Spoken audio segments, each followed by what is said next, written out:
भूर्भुवः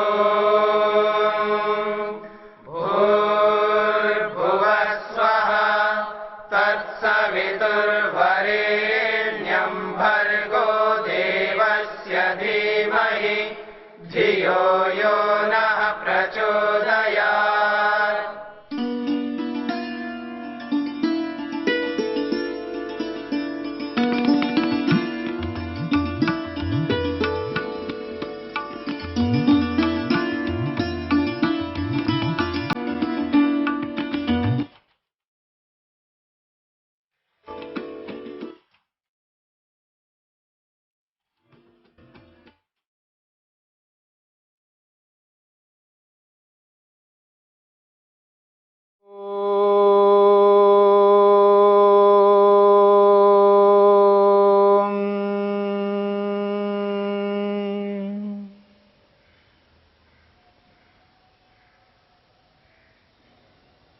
योग विद्या के प्रथम विभाग के प्रथम सूत्र को प्रस्तुत किया है, जिसमें दो समाधियों की चर्चा हुई है।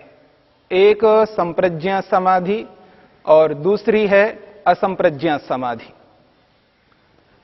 संप्रज्ञा समाधि के 4 विभाग बताए हैं: वितर्क, विचार, आनंद और अस्मिता।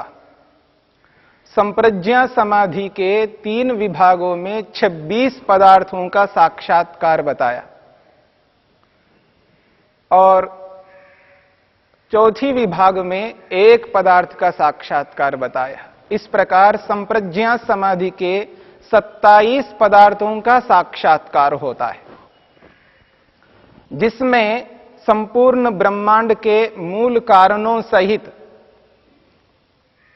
महतत्व रूपी बुद्धि, अहंकार, मन, 5 ज्ञानेंद्रियां, 5 कर्मेंद्रियां, 5 तन्मात्राएं और 5 महाभूत,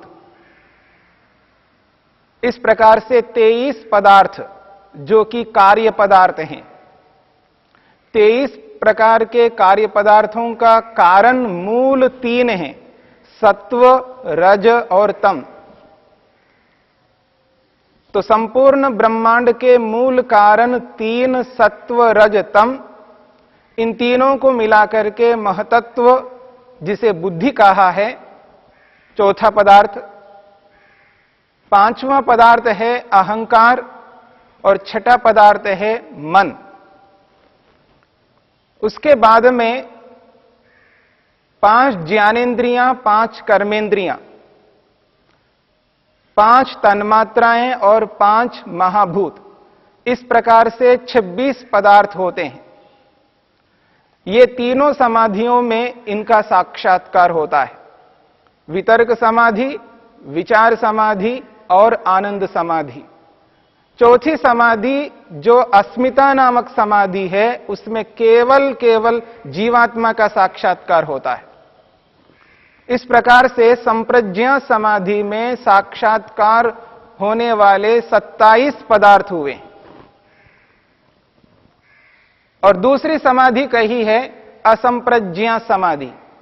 असंप्रज्ञा समाधि एक ही प्रकार की है।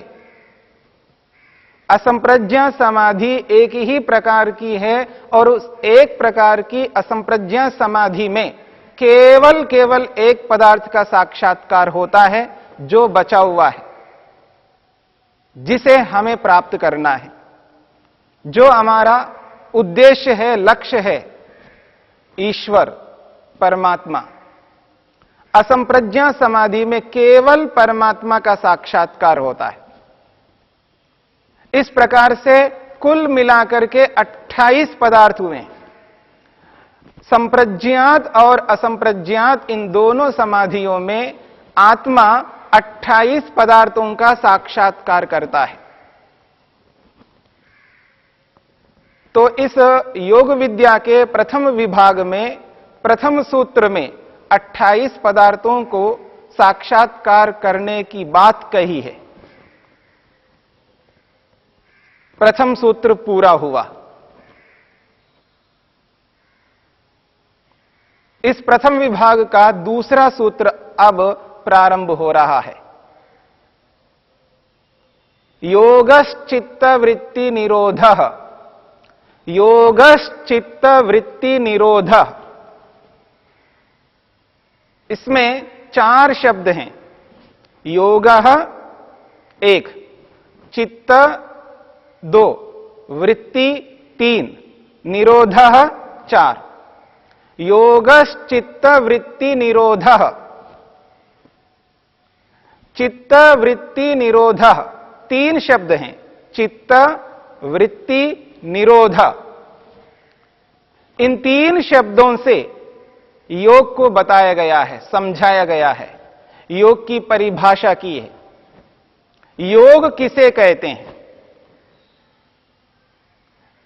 महर्षि वेदव्यास ने प्रथम सूत्र में अपने ढंग से योग की परिभाषा की है।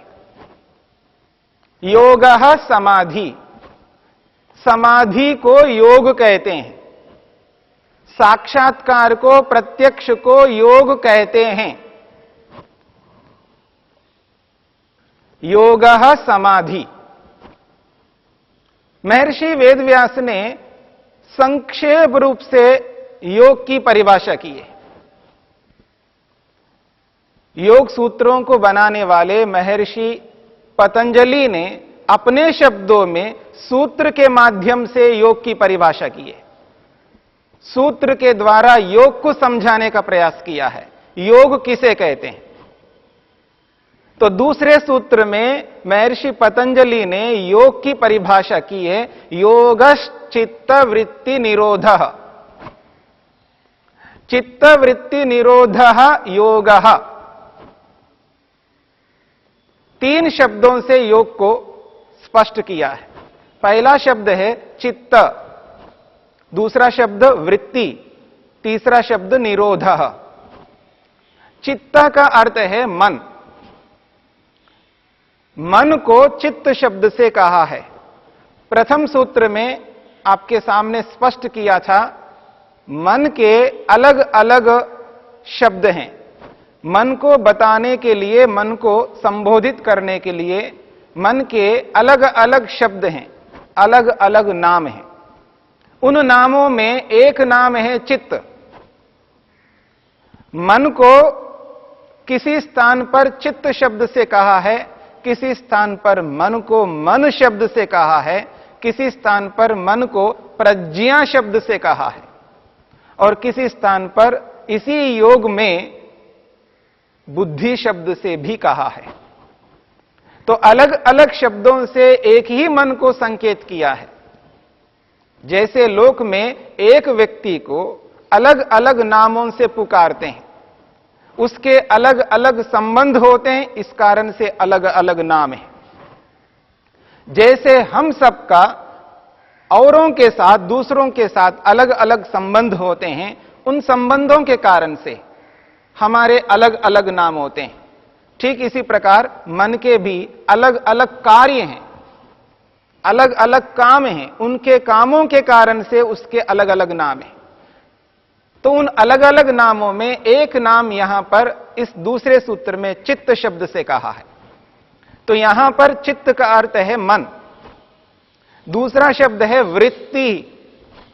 वृत्ति कहते हैं व्यापार को, वृत्ति कहते हैं क्रिया को, वृत्ति कहते हैं कार्य को।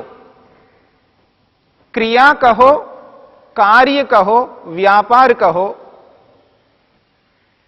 या वृत्ति कहो, एक ही बात है। तो यहां वृत्ति शब्द से कार्य को कहा, क्रिया को कहा। तो क्रिया, व्यापार, कार्य, यह वृत्ति शब्द का अर्थ है। तीसरा शब्द है निरोधः। निरोधा का अर्थ है रुक जाना। रुकने को निरोध कहते हैं, ठहराव को निरोध कहते हैं, कार्य न करने को निरोध कहते हैं। कोई क्रियाकलाप का न होना, कोई व्यापार का न होना, रुक जाने का नाम निरोध है। तो चित्त वृत्ति निरोध, मन के क्रियाकलापों का रुक जाना, मन के व्यापार का रुक जाना, मन के कार्य का रुक जाना, मन की वृत्तियों का रुक जाना ही योग है। सरल अर्थ हो गया। मन के व्यापारों को रोकने का नाम योग है, मन की क्रियाओं को रोकने का नाम योग है, मन के क्रियाकलापों को रोकने का नाम योग है, मन की वृत्तियों को रोकने का नाम योग है। महर्षि पतंजलि ने योग की परिभाषा सूत्र के माध्यम से इसी रूप में किया है, मन के क्रियाकलापों को रोकने का नाम योग है। मन की क्रिया क्या है, मन का व्यापार क्या है, इसकी चर्चा स्वयं पतंजलि जी आगे करते हैं। यानी मन कार्य करता है, मन से क्रिया होती है, मन से व्यापार होता है। हमें यह समझना है, ये जो व्यापार होता है, जो क्रिया होती है, ये क्रिया किस प्रकार की होती है। लोक में दो प्रकार से क्रिया होती है, व्यापार होता है। एक व्यापार स्वतः स्वयं करता है, हम सब इस बात को जानते हैं, एहसास करते हैं। कोई क्रिया करता है, कोई व्यापार करता है, स्वतः स्वयं करता है, अपनी इच्छा से करता है। और दूसरी ऐसी भी क्रिया होती है जो स्वतः स्वयं नहीं होता है, कराया जाता है, दूसरे के माध्यम से उस क्रिया को कराया जाता है। क्रिया का होना, व्यापार का होना निश्चित है। दुनिया में कोई ऐसा पदार्थ नहीं है जिससे क्रिया नहीं होती हो, व्यापार नहीं होता हो। प्रत्येक वस्तु में यह सामर्थ्य है कि वो क्रिया करे, वो क्रिया कर सकता है, व्यापार कर सकता है। परंतु हमें यह देखना है, क्या प्रत्येक वस्तु में उस सामर्थ्य के होते हुए भी, क्रिया करने का, क्रिया होने का सामर्थ्य होते हुए भी, क्या वो वस्तु पदार्थ स्वतः उस क्रिया को कर सकता है अथवा नहीं। स्वतः स्वयं करता है अथवा दूसरे के कराने पर करता है, दूसरे की प्रेरणा से करता है, यह हमें देखना है। तो इसमें दो ही स्थितियां हमारे सामने उपस्थित होती है।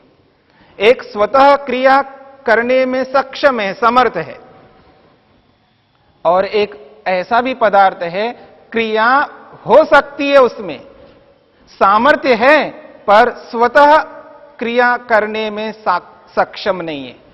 प्रेरित करने पर, किया जाने पर, उसको प्रेरित किया जाए, कराया जाए तो क्रिया होगी, यदि नहीं करवाया जाए तो कोई क्रिया नहीं हो सकती।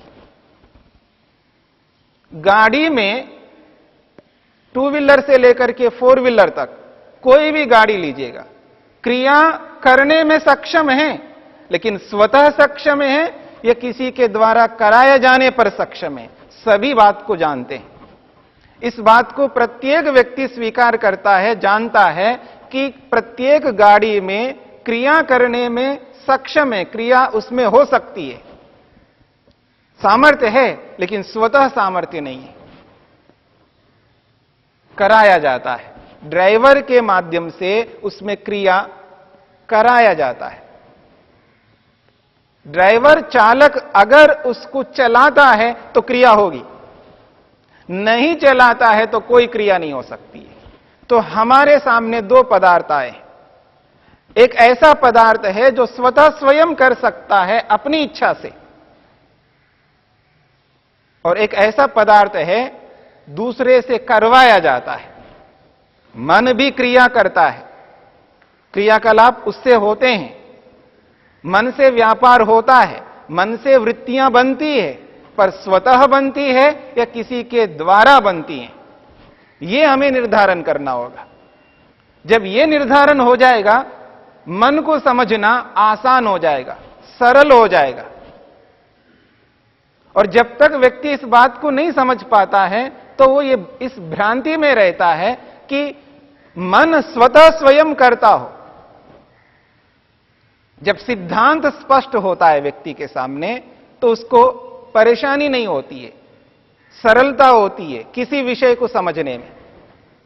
तो मन भी क्रिया करता है, व्यापार करता है, और प्रातःकाल उठने से लेकर के जब तक हम नहीं सोते हैं तब तक हमें यह एहसास होता है मन कर रहा है। मन के किए बिना कोई क्रिया, कोई कर्म नहीं हो सकता है, कोई व्यवहार हम नहीं कर सकते हैं। सोते वक्त शयन काल में भी मन क्रिया कर रहा होता है, लेकिन सोते वक्त हमें एहसास नहीं होता है, उठने के बाद एहसास होता है। सोकर के जब हम उठ जाते हैं, जागृत अवस्था में आ जाते हैं, तब हमको प्रतीति होती है कुछ किया है मन ने। इसकी चर्चा हम आगे करेंगे, परंतु यह बात स्पष्ट हो रही है कि मन करता है, लेकिन स्वतः करता है या दूसरे की प्रेरणा से करता है, यह हमें समझना है।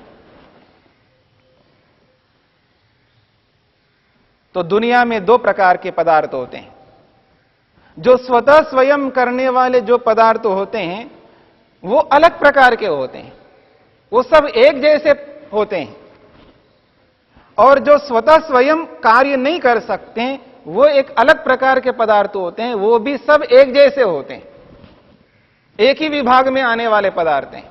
जितने भी स्वतः स्वयं करने वाले हैं वो सब के सब एक जैसे होते हैं, और जो स्वतः स्वयं न करने वाले होते हैं वो भी सब एक जैसे होते हैं। यानी दो ही प्रकार के विभाग है, केवल दो प्रकार के विभाग। और एक ऐसा विभाग है जिसको हम चेतन कहते हैं, जिसको हम चेतन कहते हैं। उस चेतन विभाग में जो भी क्रिया हो रही है वो स्वतः कर रहे हैं, यह प्रतीति होती है। और जो दूसरा विभाग है वो जड़ है, एक लिविंग थिंग, एक नॉन लिविंग थिंग। जो लिविंग थिंग है वो स्वतः स्वयं करने वाले हैं, और नॉन लिविंग थिंग जिसको हम जड़ कहते हैं वो स्वतः नहीं कर सकते। दो ही प्रकार के पदार्थ संसार में हैं। तो हमें यह समझना है, ये जो मन है, ये मन स्वतः करने वाला चेतन है, लिविंग थिंग है, अथवा स्वतः न करने वाला जड़ है, नॉन लिविंग थिंग है। जब तक इस सिद्धांत को हम स्पष्ट नहीं करते हैं तब तक हम भ्रांति में रहेंगे, और जब तक भ्रांति में रहेंगे तब तक मन को पकड़ नहीं सकते। पकड़ने के लिए कितना ही मेहनत करो, पुरुषार्थ करो, कोशिश करो, वो सारा का सारा कोशिश व्यर्थ हो जाएगा जब तक सिद्धांत स्पष्ट नहीं होता है। क्योंकि सिद्धांत के आधार पर ही उस विषय में प्रवेश किया जाता है, सिद्धांत को समझ करके ही उसको जानने के लिए प्रयत्न किया जाता है, सिद्धांत के अनुसार ही उसको क्रियात्मक रूप में, व्यवहार में उसको लाया जाता है। सिद्धांत नहीं है तो क्रिया, व्यवहार जो है वो गलत हो जाएगा। इसलिए इस बात को हमें समझना है कि मन जड़ है या चेतन है। जड़ है तो किस कारण से है, और चेतन है तो किस कारण से है। इस बात को जब हम स्पष्ट कर लेते हैं तब इस योग को करने में सरलता बिल्कुल स्पष्ट हो जाएगा कि कितना सरल है योग करना। मन को अपने काबू में करना कितना सरल होगा, इस बात को लेकर के विचार करेंगे।